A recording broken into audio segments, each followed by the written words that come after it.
Hands together for our very own New York rock star, Abby Wambach!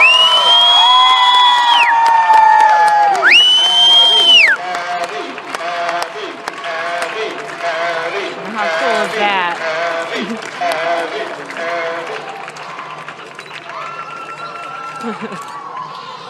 Those lights are like blinding. Those lights are killing me. Yeah, you can barely. I like your sneakers. Hi. Hi. How you guys doing? How am I? I'm great. I'm great. Really thrilled to be here, and I've been here once before, and I think that not only is it important for me to give back to communities, smaller communities, but do you guys know that I'm from Rochester, New York? Yeah. So I grew up, I'm going to tell you a little story about myself, why I'm here, and hopefully where we're all going to go. I grew up in Rochester, New York. I'm the youngest of 7 kids. Anybody have brothers and sisters here? Good. Me too. I have had the greatest opportunities given to me by my parents, and where it kind of all started is a similar place to where you guys are sitting right now. I once was sitting where you are, not literally, metaphorically speaking. And what that means is I've been where you guys are. I've been sitting, listening to some of my idols, watching them play their sport, wondering what I will do with my life. It's 5, 10, you know, I come from upstate New York, so we're all the same people. We go through hard winters and hurricanes, evidently. And what I want to take away, and what I want you to take away, is that living in upstate New York is a privilege. You get all 4 seasons. Winter's fun. Summers are exciting. Get outdoors. And I grew up in a community much like this, that you all do stick together. You care for your neighbors, you care for your teammates, your schoolmates, and you make sure that your parents are the leaders and the guiders of your life. But what I want to talk to you about today is the fact that you guys have more choice than you think. Now bear with me, parents. Why I got involved with coming back to smaller communities, I find that, especially since the Olympics, it's fun to be in a stadium full of 10,000 people looking at you, holding your gold medal. But it's more important for me, I've realized, to get into smaller situations like this, where I'll be able to reach out, talk to each and every one of you, get you guys a picture, an autograph, maybe talk to you a little bit about my experience, how I got to what will be different. First of all, for all the girls here, you're going to have more opportunity than I did. Hopefully, way more. For all the boys, I love the fact that you guys are here. After the 2011 World Cup, I had a 15-year-old boy come up to me, and he goes, "All I want to do when I get older is be a women's professional soccer player." So I commend you for being here, because everything that I have to talk about today, a little bit about me, a little bit about MVP, a little bit about soccer, a little bit about life, can reach across genders, can reach across ages, and I really believe in my heart that you guys all have more of a choice than you think. And all of us, especially on my team, people that are successful in their life, there's pretty much one common denominator, in my opinion, and it's working hard. And so if you put that at the center of every choice that you make, working hard, you might have a chance to be not only on the national team, but live a successful and happy and healthy life. Now, what does that mean? For soccer, of course, if you work as hard as you can, and you have talent, and you grow, and you get better, you eventually might one day get a college scholarship. Who wants a college scholarship here? Parents, raise all your hands. Now, when I was growing up, being the youngest of 7, my family, my dad and my mom put my entire brothers, all of my brothers and sisters through college. And I wanted to give them a gift. And at 17 years old, what kind of a gift could I really give my parents? And I thought, man, it'd be amazing to get a full scholarship, to take that burden away from my family. And luckily enough, I got a full scholarship to go to the University of Florida. Go Gators. See the sweatshirt here. And that was something that I took very seriously. And I know you guys don't want to really worry about money, you guys are young. But wouldn't it be awesome to give that gift to your family? Not just your parents, it's your brothers and your sisters. And more importantly, getting yourself an education from a university is the biggest gift you can give yourself. And I believe that. I believe that to be very true. And I think that you guys, when I felt how it felt for me to do it, I try to pass that on to all the younger kids that I talk to around the country, because that is the best thing that I've ever done in my life. Not only because I got an education, but at that age, I was able to impact my family in a really positive way. You guys all have that choice. Right now, you're at an age that everything that comes to you, you're trying to figure out what it is. What does this mean? What road do I go down? What decision do I make? And you're going to have probably 15 million more decisions to make before you get to my age. And I believe that life is made up of consistent decisions each person takes in their life. One step, another step, and another. Now, how do I get to the level that I'm at?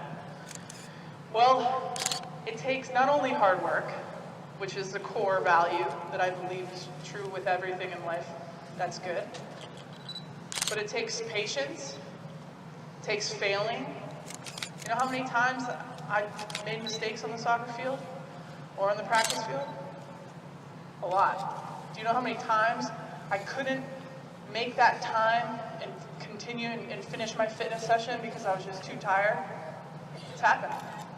Do you know how many times I've wanted to reach into the cabinet and grab a snack, an unhealthy snack, a piece of chocolate? A lot.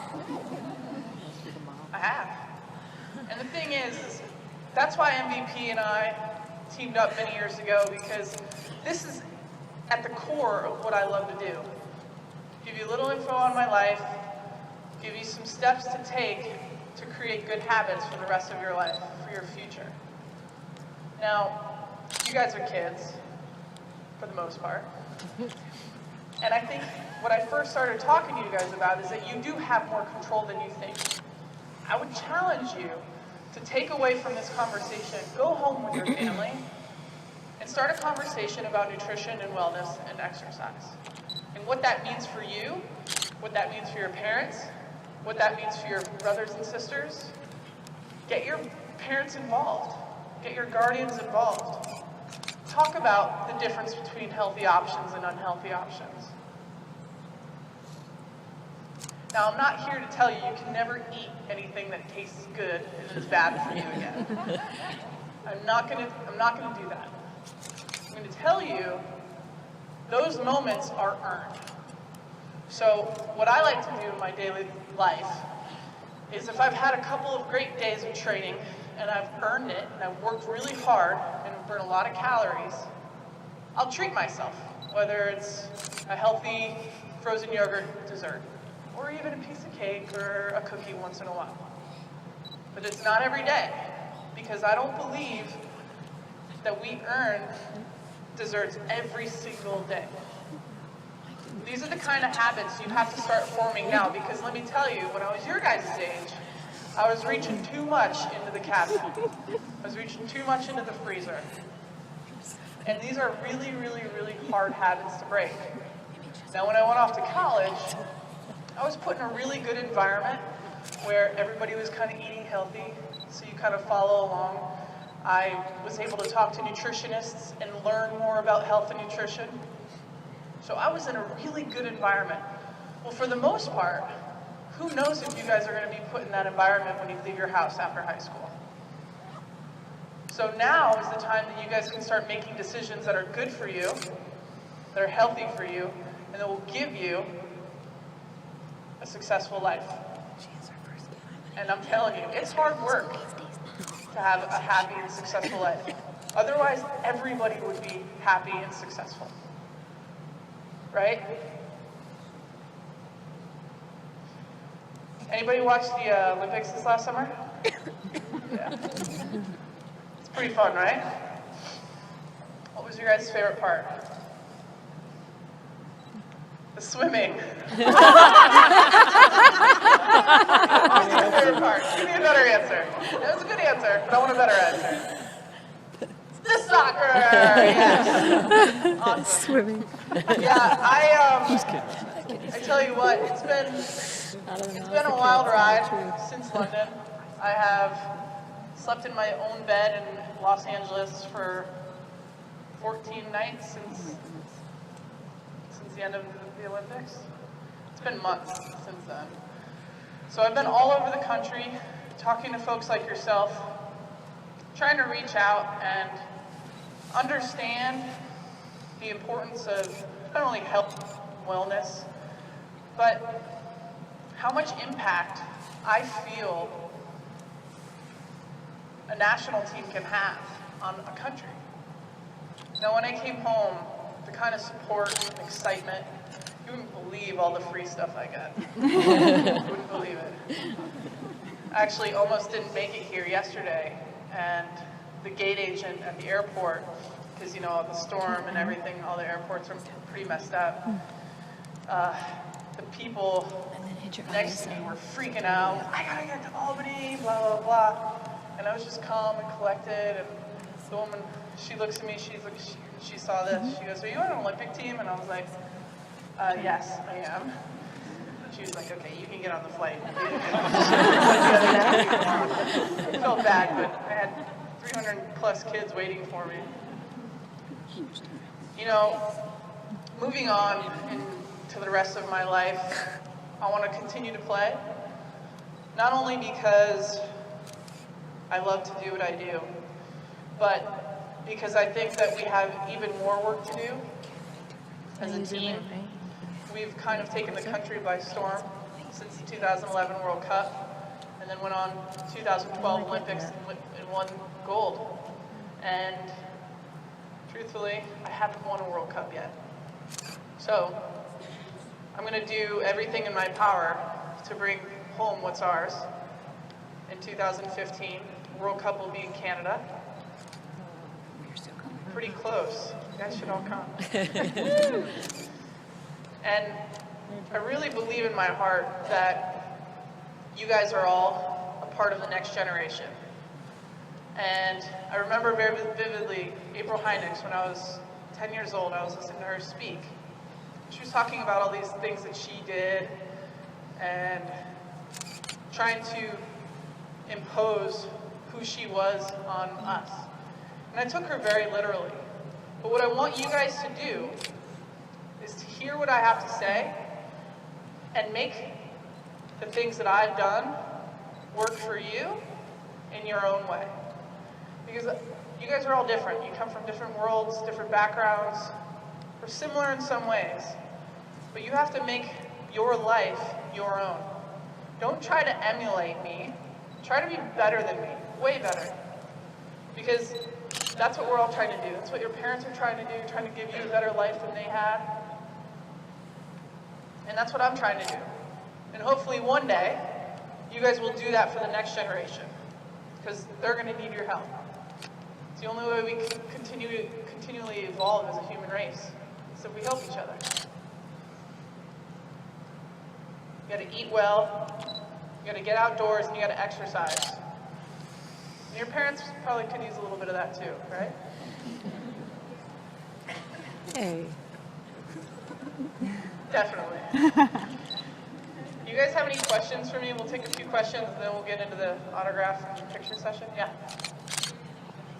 The weirdest thing I've ever signed.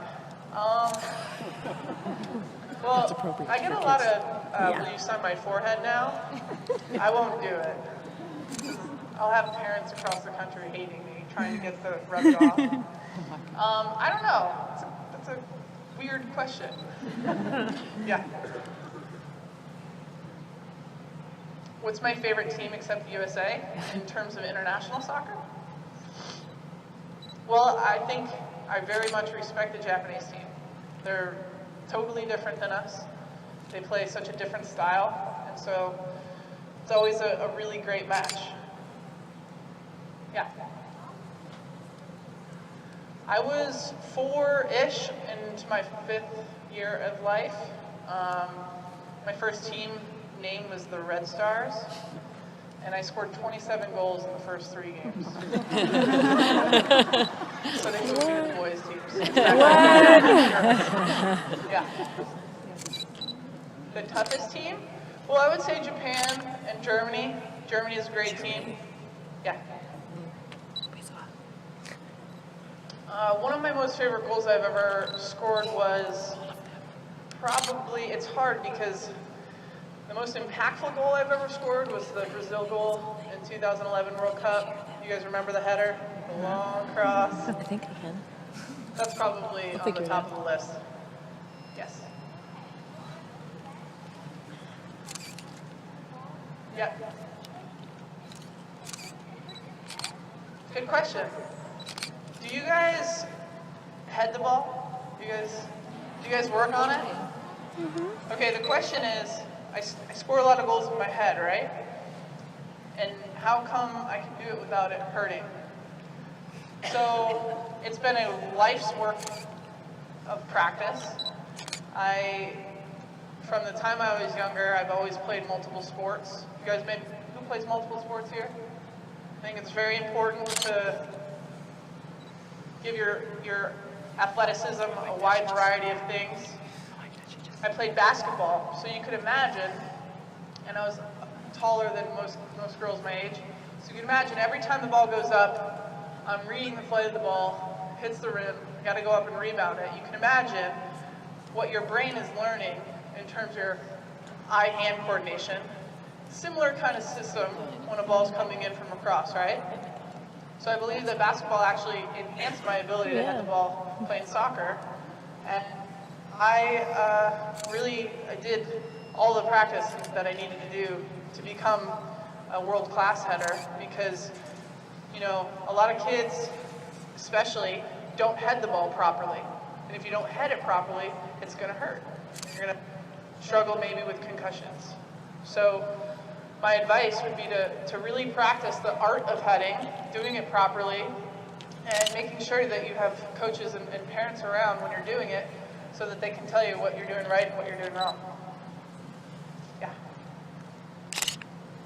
My favorite move to do in the game? Well, you know, I like the fake cross cut back, really simple. You know, I'm not Lionel Messi. Yeah, me too. I'm not Marta. I'm not trying to do tricky stuff. We're all gonna do that. I'm very linear. Ball, air, goal. Yeah. Where do I keep my gold medal? I don't know, I might have to kill you all before I tell you. No, I have 2 gold medals, and I keep one in my sock drawer. I'm not kidding. And I keep the other one, it's in my bedroom at the moment because there's certain things that I have to do appearance-wise I keep it out. It's still fairly new though, so sometimes I look at it and I'm like, wow, that's cool. Yeah. I've been playing for 27 years. Way older than all you kids. Yeah. Where's Kara? Yeah, in the back Practice. there. Little man. Coaching. Why did I change my number? This is a good question. You guys didn't get tickets. So the reason why I changed my number was because in the good World question. Cup, the roster size is 1 through 21. And so the numbers are 1 through 21. But in the Olympics, it's 1 through 18. So I don't get a chance to be number 20 for the Olympics. So for all the Olympics I've played in, I've had to change my number. Don't worry, my number is 20. I'm sticking with 20. If you got a 14 jersey, it's okay. Just tell your parents to get you another one. Yeah. The best moment of my career. Tough questions. I'll tell you the best moment of the Olympics for me was the New Zealand game. We were up 1-0. It's kind of a touchy game, and our youngest player came on the field, Sydney Leroux. You guys know her? Mm-hmm. She came on and got down the left flank, took a great touch, scored a goal, and when she turned around, her face, do you guys remember that? She had this look, and if you don't remember it, go online, check it out. Sydney Leroux face, Olympics, New Zealand. Her face was exactly how you should look when you're her age and you score your first big goal of your career. It was the most pure moment ever. There was nothing planned about it. It was raw, it was beautiful, and it brought me right back to why I play the game. And it's because I love being on a team. I love participating in a challenging event. You don't know what the outcome is going to be. And in that moment, it was all so worth all of the hard work, all of the travel, all of the sacrifice, everything that we've missed over the last 2 years, because that's how long it takes to really get into the preparation of an Olympics. So that was my favorite moment of the Olympics. Yeah.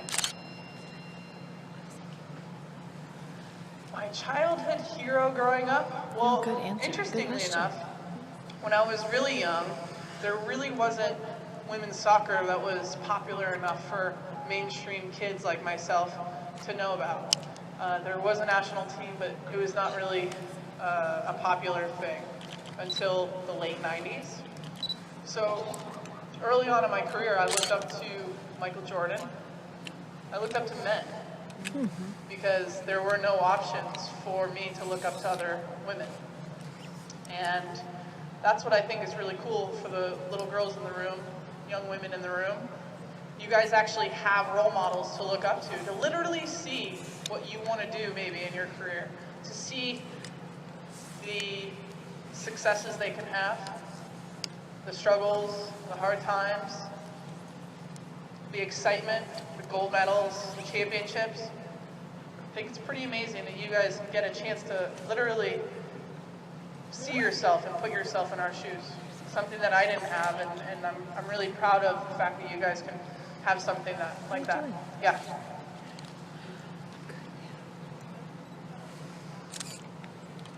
Good question.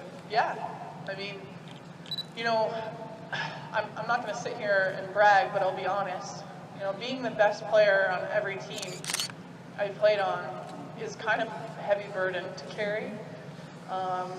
You know, when I'm 15 years old and I'm not feeling so hot, feeling sick, or I've sprained my ankle, my team still's relying on me. So there were times when I was just maybe not old enough emotionally and mature enough to be able to handle that. Missing birthdays, not being able to hang out with my friends like all of my other friends were able to do, having to go to tournaments here, having to go to national team camps there. I kind of just wanted to be a normal kid. I was 14 years old, and I told my brother Andrew, I don't think I want to play soccer anymore. And it was kind of a turning point in my career because little did I know at the time, but I was sitting on the stairs in our family home, and he said to me, he said, "Abby, you can quit playing soccer if you want. I'm going to love you no less." He goes, "But it sure would be a shame because you are so gifted and talented. You could actually impact so many more people than you could ever imagine." And I remember when I saw him after the 2012 Olympics, and he and I, you know, we were talking, and I said, you know, that conversation has always stayed with me, and that's why you need each other. You need your parents, your brothers, your sisters, when things don't feel as fun. Because sometimes, I'll be honest, sometimes going out and playing soccer is not the most fun. It's hard work. Sometimes having the hardest fitness day session is hard to get excited for. But I tell you what, the hard work is always so worth it in the end. At the end of the day, when you look at yourself in the mirror, are you proud of the work you've done? So yeah, I definitely had that issue. And there are some days that are hard, but for me, the sacrifice has always been more rewarding. Yeah. How do I feel when I make goals? Well, honestly, this might surprise you, but I have never seen a ball hit the back of the net. I don't know what happens in my brain. I think I have like a momentary moment of extreme excitement and happiness. I like blackout or something. But I know the ball's going in, and I turn my head. I don't know what happens. something inside me changes. So obviously, I was born to score goals. I love playing soccer, but I love being the position and in the position of whether or not my team can win or lose. Yeah.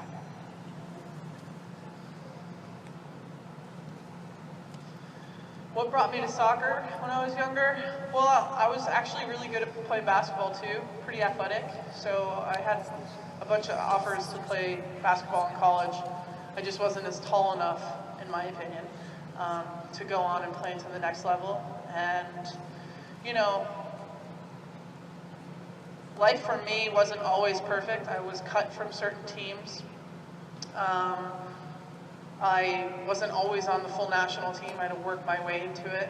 And, you know, I went to a great college, and we ended up winning the national championship my freshman year. But it wasn't a college that most kids with my level of ability would go to. So at a very young age, I knew I was probably going to be way better and have more success at playing soccer long term. And I think I made the right choice. Do you? Yeah. Just a couple more questions. Well, the question is what made me decide to play on the national team. And my question to you is, if the national team coach called you, would you say no? Probably not. It's a dream, you know. It's a dream to be playing on one of the best teams in the world and be a part of a team that represents your country. I hope that excites all of you guys to do something, whether it's playing soccer or another sport or be a doctor. Do something that represents something that's bigger than you. Yeah. What do I think about kids using headgear? I think legally I probably shouldn't answer this question. I think that if parents and the kid feels more safe using headgear, you know, I'm not going to tell people what to do, but I believe that if kids know how to protect themselves and head properly, that is not necessary, and I'm proof of that. Yeah. Most stressful games? Probably the final of the 2012 Olympics. You know, it's hard being up goal because the momentum can shift with them tying it up very quickly. So yeah, that was one of the games that I was really glad when the whistle blew and we were still up by a goal. One more question, all the way in the back there. What position do I play? I play striker, forward, center, attack. I score the goals, basically.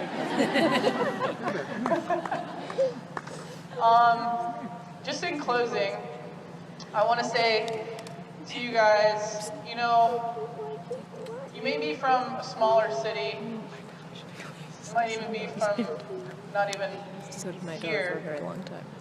but there are people in this room, there are kids sitting in front of me right now that will change the world. I don't know how exactly I'm doing that, but I know that I'm changing the world. And my challenge and hope is that even just one of you actually believes that what I'm saying, that you have the opportunity to change the world. It just depends on whether you want to or not. And more importantly, whether you believe it. Thank you guys so much.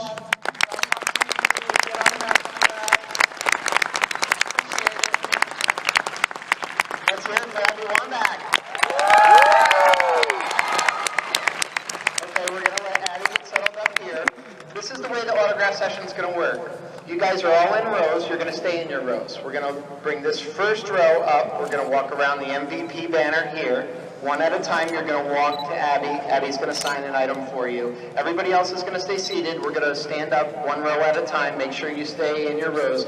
Abby will meet every one of you guys. She'll sign one item for every one of you guys as well. You're going to have your photo taken. After your photo is taken, you're going to walk around here and pick it up. Parents, you guys can come up in here, get your pictures. Just please don't go past the stanchion. Actually, this white dash would be great. So let's get started. If the first row could stand up. Get pictures, pal, for me. You guys over on this side too. Everybody else, please stay seated.